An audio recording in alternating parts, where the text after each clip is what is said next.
Welcome into Second Watch with Rod Babers. I'm Bobby Burton. This episode brought to you by our friends over at Duck Camp. In this episode, Rod, you tell folks what you saw upon the Second Watch conversation pieces for people to listen to, but also suggestions going forward for this Texas team. Let's start with the very first topic you wanted to discuss, and that is, did anything work for the Texas offense on Saturday? I know you've got the numbers and looked into it deeply. What's the answer? Because from a layman's perspective, the answer would be no. Yeah, I'll let you give it a chance. No, it's not that much deeper than that. Not much worked for them, but I did look at some critical moments and did look at what I call the few successful plays they had.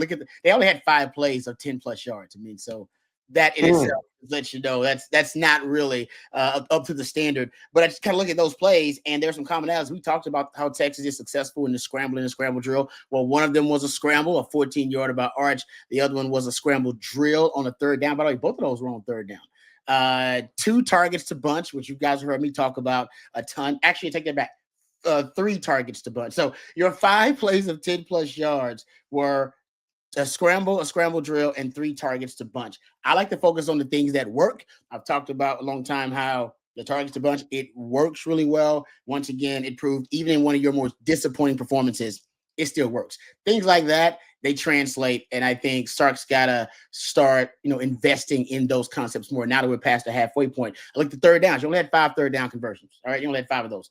As we just mentioned, 2 of them on the scramble and the scramble drill. As we pointed out, that is, I know you can't really coach it up as much as you'd like because a lot of it is instinct, but it is still one of your most successful concepts against everybody. It works really well. You had 2 targets to bunch that were also third down conversions, and you had that third down touchdown run by Trey Weissman. Those were only third down conversions, and your only 10+ yard plays. There's some commonality there. And I looked at the runs. They had, I think, 7 runs of 5+ yards. And, basically Texas they had 2 outside zones, 2 counters, 1 scramble thrown in there too. And that does align with what I've looked at all year long as the most successful concepts. We actually did a kind of a Sunday school about, what's working for Texas, and they should really channel their energy as an offense, and Sark should channel his focus as a play caller on those concepts. And outside zone's your best run concept of the season so far. Counter is next.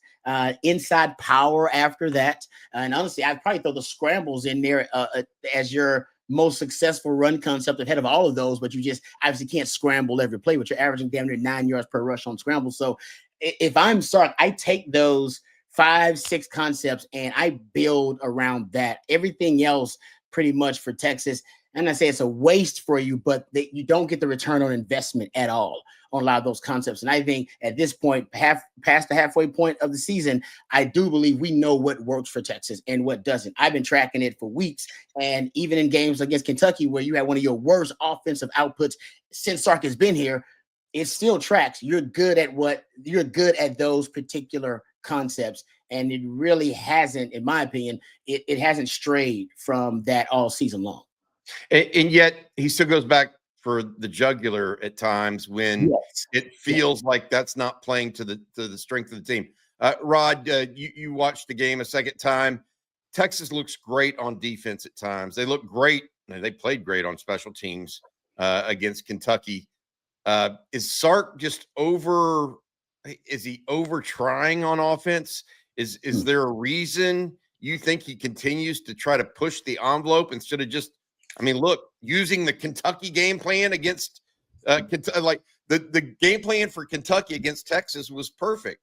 Why can't Texas do that kind of game plan against a team like Kentucky and just keep the ball? And that would have been a big win for Texas, an easy win theoretically, given how good the Texas defense is. Yeah, and it's a great point, Bobby. I put it in my notes too. Cutter Boley had 39 attempts. I believe only 8 of those were over 10 yards. Yeah. He had a great completion percentage. They moved the ball. Used the tight ends a lot. We talk about how Texas needs to weaponize their tight ends. I think they had 10 targets to tight ends, 7 of 10 to those tight end targets. Used them in screens, used them all over the place, but they were short, quick, short, high percentage passes for them. And I think Texas is trying it. time to throw for Arch was 2.6 seconds in this game. He had one deep target over 20 plus yards. So he's trying, but they have no efficiency and there's no continuity on the offense. Either the offensive line's breaking down in run blocking or in pass protection, or Arch is just off. That happens as well, where Arch is just off. There are times where there's nobody's open, and then Arch has got to scramble around and then hold the ball a little bit longer than these two. They just cannot get on the same page all at one time. And I'm with you. I think at this point, Sark we've seen him. I've seen him start to take the points a little bit more. All right. I do see the offense changing slightly and being modified, I should say, especially since that Oklahoma game. I think he's got to do it more drastically. I'm with you. That Kentucky game plan for Cutter Boley might be exactly what you need to be implementing for Arch. A lot of targets to the running backs, targets to the tight ends, a lot of targets between 5 to 10 yards. And then, yes, when you have the opportunity, you take a few shots down the field. And they, like I said, I think they had 2 passes of 20 plus yards. They didn't complete either one of them against Texas defense. But I agree with you, Bobby. I think, strangely enough, the Cutter Boley, the way they use their tight ends and the way they use Cutter Boley might be what Sark needs to replicate for Arch and the Texas tight end group. It feels that way because I'm telling you, the Texas defense is really good. They really are good. Why not play to your strengths? That's my. They kept the ball. They kept the ball against the Texas defense, and they didn't. By the way, Bobby, they did it without a lot of explosive plays. Oh, the longest play of the game was in overtime for 22 yards. So that's Texas. Texas does not have a lot of explosivity. They need to hold on to the ball, keep their defense fresh, and that's the perfect game plan to do it. And they executed to a T. You, Rod, you mentioned some other things I want to go over here about Texas defending the scramble drill. You found some things there that you didn't like. I think we're going to talk about a little bit more than just that in a second. But first, we want to say thank you to our friends over at Duck Camp. Right now, Duck Camp is running a special. Duckcamp.com. Use code ONTEXAS25 for 25% off of your order at duckcamp.com. Make sure you go check them out. There's some really good stuff. I'm wearing some right now, actually, with this hoodie. Duck Camp makes gear for folks who live for being out there, whether that's in a duck blind at sunrise or on the 40 acres for a Saturday kickoff. Born right here in Austin, Duck Camp builds best-in-class hunting and fishing apparel that works just as well for a full day in the field as it does for a long day of tailgating, from sun protection shirts that keep you cool during those early season scorchers to their iconic game series hats that feel like instant classics. Duck Camp is ready for football season, hunting season, and every season in between. Get out there, stay out there, and hook them from our friends over at Duck Camp. Rod, we mentioned the Texas defense and that scramble drill that Cutter Boley scored his only touchdown on. Yeah. What did you see from Texas that you liked or didn't like in this rewatch of yours? I mean, yeah, I'm going to be nitpicky here, just throwing it out there, right? So I want to preface everything by saying I'm being critical of the Texas defense, but they've been fantastic so far. And, they're kind of the tip of the spear for this Texas team. But Cutter Boley, if we're looking at, just the plays that Kentucky was able to make, really Cutter Boley's legs were a big part of it. He had 6 scrambles for 60 yards. So we're talking about 10 yards per rush on scrambles. And that's not including plays that he made to keep plays alive on the scramble drill to throw the football down the field. Just looking at the schedule, that's not a concern with Blake Shapen, but Diego Pavia, we remember that last year, right? Most of the plays he made against Texas were scrambling on the scramble drill. You look at Taylor Green against Arkansas. You look at Marcel Reed. There's some really talented. I haven't got their numbers, but I just know from watching games this year, they're really talented scrambling quarterbacks. So Texas will have to make sure that's a priority going forward this season, because I think, and I will say this, it's the toughest football play to stop today. All right. The scramble drill. It's defending 3 plays in one. You defend the initial play, quarterback gets out of the pocket, starts the scramble drill. That's the second play. And then you got to stop the very athletic quarterback when he decides to be a ball carrier when he becomes a scrambler. 3 plays in one. Usually that takes 7 to 8 seconds. That's a long time. It is the toughest play to defend. That's why it is the best cheat code at every level of football. But Texas needs to keep in mind. There's also, I think, now a common thread. Some of the things that that Florida did versus Texas also worked really well for Kentucky. Crossing routes. We talked about that. Seems like teams love the crossing routes, the pick and the rub routes against Texas. We've seen those work successfully on critical downs like third downs. They're attacking Gilbo He did great early on, by the way. But that's also a commonality. Teams, give Manny Muhammad some credit and give him respect. It looks like he's playing at an all SEC type level, and teams are watching the film, and it backs that up. So they're going after who they believe are the most vulnerable back there. So they're going after Gilbo, they're going after Grayson Littleton. I think that'll continue all throughout the year because Manny Muhammad's starting to play at a really, really high level, especially coming off of that game he missed after Florida and Oklahoma game where he had 2 interceptions. And I think also the formula against Sark, and we've talked about this for a long time, if you can hold the football against Texas overall, all right, and just be able to maintain possession and keep drives alive against the Texas defense, that's really one of the keys, staying on the field against, because it's really hard to stay on the field against Texas defense. They get you off the field. They force a lot of negative plays. But if you can just, and it very slowly and methodically matriculate down the field, and they didn't do it with explosive plays, just 3-4 yards at a time. That's kind of the key because it keeps the Texas offense with limited possessions, keeps them on the sideline, but also you get to wear down the Texas defense slowly but surely. And at one point, they're going to crack. Even though they're a good defense, you only got, so many snaps and you only got so many guys on that roster. You're going to wear down if you're on the field too much. And they were on the field too much versus Kentucky, and Kentucky ended up making some plays. That's one of the things that it was so inspiring, may not be the right word, but so surprising about that goal line stand by Texas in overtime. Yeah. You thought, and I thought, they were worn down and out of it. I really did.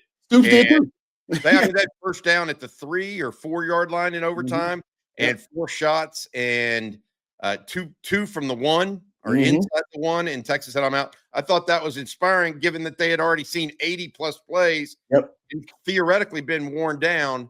And that leads me to this again, leaning on the Texas defense. Football has 3 parts to it: offense, defense, and special teams. Texas is really, really good on defense. Texas is really good on special teams, Rod. They just have to be good enough on offense, and on Saturday night, they weren't good enough. Is there anything you're seeing on offense? Is it poor throws by Arch? I mean, missing wide open throws. Is it pass protection? It looked like some guys came free on Arch on key downs. Is there anything you're seeing on offense that is particular subpar right now, or is it a amalgam of things? It's an amalgamation, but I mean, the offensive line, I think, in my opinion, is the main issue. You're having a tough time, getting push up front in the run game. But now they got 3 sacks. They were all via the blitz, and they figured out early on we can't, because on third, I remember that third and the run to Ryan Wingo, third down conversion. I think it's a 3rd and 12 scramble drill one. If I'm not mistaken, they go 3 high on that one. They go 3 high safeties, and they don't blitz. And after that, after Arch made that play, I think they started saying, all right, we got to like this. We got to blitz them. We can't. So, which is their own strategy, which shows me, because Florida got, 5 sacks, and they were all 4-man rushes. I think 4 of the 5 were simulated pressures. So essentially it shows me that however you decide to create the pressure, you can be successful versus the Texas O-line. It's not like one issue they're struggling with in pass protection. It's not like, oh, they struggle versus the blitz. Oh, they struggle versus simulated pressures. Oh, twists and stunts give them problems. No, all of those things give Texas O-line problems in pass protection. So I think that's your main issue. And then, I counted in my notes 3 wide open throws. Arch just missed a guy. Just missed him. I mean, that was good protection. The route, the guy was schemed wide open, and Arch just airmailed it. It just was inaccurate, and there was no really justifiable reason for him to be, other than just a bad play by Arch. But it's not like he's having those types of throws every play. But when a few plays, it's the offensive line that's the issue, and then a few plays, it's Arch that's the issue. A few plays, it was the wide receivers, they just couldn't get open. Actually, Sark called a bad play there. He probably shouldn't have the trick play. That was a weird time, a cringeworthy time to call that play. So I just think at any given point, it could be one of those 4 things that has a lax in focus, or a bad play, or a penalty, or whatever it may be, and then it puts them behind the chains, and then they start the spiral. And that's what I think is happening. It's not one specific issue, but if I had to rank them, I'd go O-line is the number 1 issue for me. And Arch's scrambling ability is helping you a little bit with that. If not for Arch's mobility, you'd be up its creek without a paddle.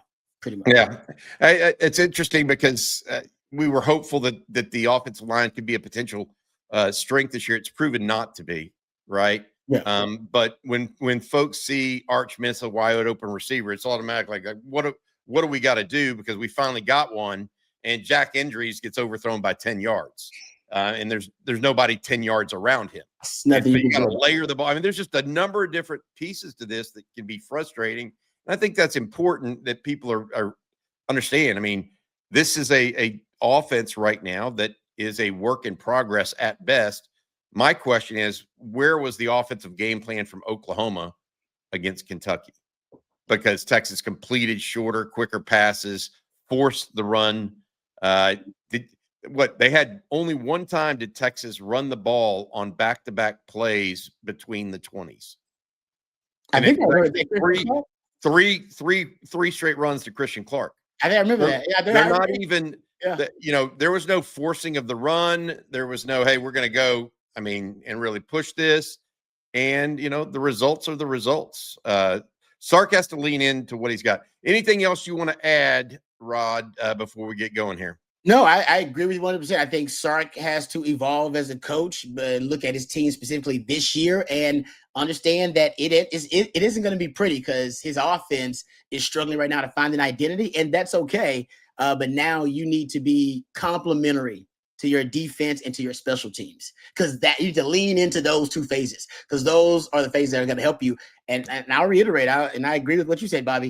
Like I said, that Kentucky game plan, there's something to learn from it. How they were able to move the ball against the Texas defense. It was a brilliant game plan for a quarterback that has limitations. And I'm not saying Cutter Bowley is better than Arch or what that kind of. I'm saying if your quarterback is struggling a little bit, give him easy completions and make the assignment easier for him overall. And that's what Kentucky did, and they did against a good Texas defense. So steal that game plan pretty much, and use that next week against Mississippi State. Don't forget, Mississippi State, they know how to maintain possession against Texas, because they did it last year in Austin very successfully. Remember, the whole first quarter, they basically had the ball the whole first quarter, pretty much.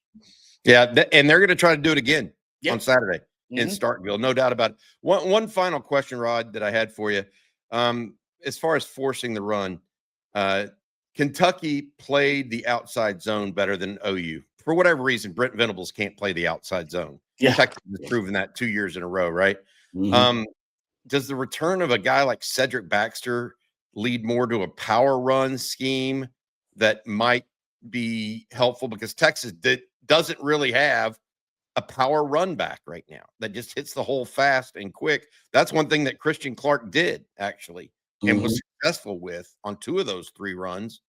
Any thoughts on that? Or am I just my little off base that's how another way that Sark could force the run and keep defenses just a little honest? I totally agree with you, Bobby. That's why the Ohio State performance is so different in terms of your running game than the rest of the performance this year. You had a healthy Cedric Baxter and a healthy Trey Wisner, and I think it adds variety to your run game. And Trey Wisner, he runs their counters, and he's pretty good at that. I think because the counters take a while to develop, so it's the patience that also applies to the outside zone works really well for him on those counter plays. But there's no doubt, if you're talking about your power gap schemes for the most part, downhill running, that those quick hitters, it's Cedric Baxter. He's your guy. And I think that's why the Ohio State game, you had that ability. And maybe Christian Clark can do some of those things, but not at the level that Cedric Baxter can. I mean, that's the reason Nick Saban called him the best back in the SEC as a true freshman. You get that guy back, you get variety back into your run game. And now you can do both. You got your outside zone, which is your bread and butter run concept. But then you can mix in the power and the gap scheme successfully. So I'm with you. I think that's a big part of what they've been missing. And unfortunately for Sark, I mean, without Cedric Baxter, I don't know if there's a fix to that.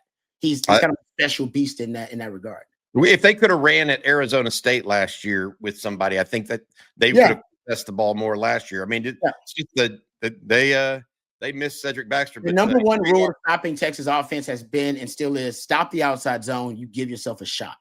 You can't stop the outside zone. That playbook is wide open for Sark after that. Yeah, 7 to 8 games into the season, Texas still searching for answers on offense. That's not a good thing right now. As the Longhorns, even though they're 5-2, head to Starkville. Again, a reminder, and make sure you check out duckcamp.com, shop at duckcamp.com. Use code ONTexas25 for 25% off. Duck Camp is gear made for the people that live for the moments out there where there are fish to catch, birds on time to kill, and football to watch from opening day to game day. They've got you covered. There are those of you out there that look forward to the opening day of hunting season and the kickoff of Longhorn football with the fervor and excitement of 5-year-old on Christmas morning. Duck Camp is here to let you know, again, from opening day to game day. Make sure you check out duckcamp.com. Use code on Texas 25, or excuse me, use code OTF. Matt, make this change.